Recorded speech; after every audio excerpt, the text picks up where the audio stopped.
जैसे हमें अपनी बहन की विवाह के लिए दर दर ठोकर खानी पड़ी रुपयों के लिए, बालाजी कभी सामर्थ्यता देना तो हम चाहते हैं कि कोई भी भाई हमारे जैसा दुख ना पावे।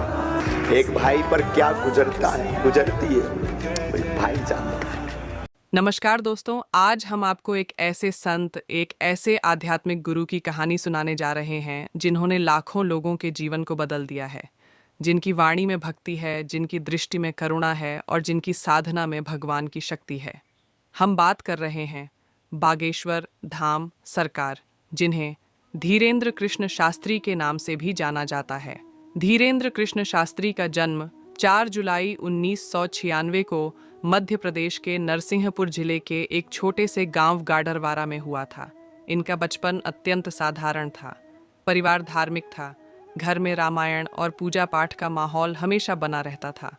इनके दादा सेठ जी बाबा एक महान संत थे, जिनसे इन्हें आध्यात्म और भक्ति की प्रेरणा मिली। धीरेन्द्र जी का झुकाव बचपन से ही धर्म और साधना की ओर था। 9 साल की उम्र में उन्होंने रामचरितमानस पढ़ना शुरू किया और धीरे धीरे कथा वाचन, प्रवचन और भक्ति में रम गए। उनका जीवन तप, सेवा और समर्पण का प्रतीक बन गया। बागेश्वर धाम इंटाक्षवन की स्थापना उन्होंने मध्य प्रदेश के मनछतरपुर जिले उनके गरहा गांव में की, जहां आज देश विदेश से श्रद्धालु आकर अपनी समस्याओं का समाधान पाते हैं। बागेश्वर धाम में हर मंगलवार और गुरुवार को दरबार लगता है, जहां लोग अपनी समस्याएं एक पर्ची में लिख कर रखते हैं। और आश्चर्य की बात यह है कि धीरेन्द्र जी बिना पर्ची देखे ही लोगों की समस्याएं बता देते हैं और समाधान भी बताते हैं। वे यह नहीं कहते कि यह उनकी शक्ति है, वे बार बार कहते हैं, ये सब बागेश्वर बालाजी महाराजवान की कृपा है, मैं तो केवल एक माध्यम हूँ। धीरेन्द्र शास्त्री का उद्देश्य सिर्फ लोगों की परेशानियां दूर करना नहीं है, बल्कि सनातन धर्म को जागृत करना, हिंदू संस्कृति को फिर से जीवित करना और समाज को जोड़ना है। वे युवाओं को धर्म की ओर आकर्षित करने का कार्य भी कर रहे हैं। सोशल मीडिया, कथा मंच और धर्म सभाओं के माध्यम से वे लाखों लोगों को जागरूक कर चुके हैं। उनकी वाणी में गहराई है, उनके प्रवचन में जीवन की दिशा है और उनके व्यवहार में विनम्रता। वे भक्ति, ज्ञान और सेवा, इन तीनों को मिलाकर एक संतुलित जीवन जीने की प्रेरणा देते हैं।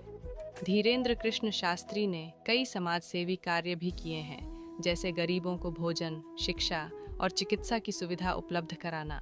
उनका संदेश है, जब तक धर्म रहेगा तब तक संस्कृति बचेगी, और जब तक संस्कृति बचेगी तब तक मानवता जीवित रहेगी। अंत में, बागेश्वर धाम सिर्फ एक धार्मिक स्थान नहीं है, यह एक विश्वास, एक उम्मीद और आशा की किरण है। धीरेन्द्र कृष्ण शास्त्री सिर्फ एक व्यक्ति नहीं, बल्कि वो चेतना है जो लाखों लोगों के हृदय में स्थान बना चुकी है। जय श्री बागेश्वर बालाजी सरकार, जय सनातन धर्म।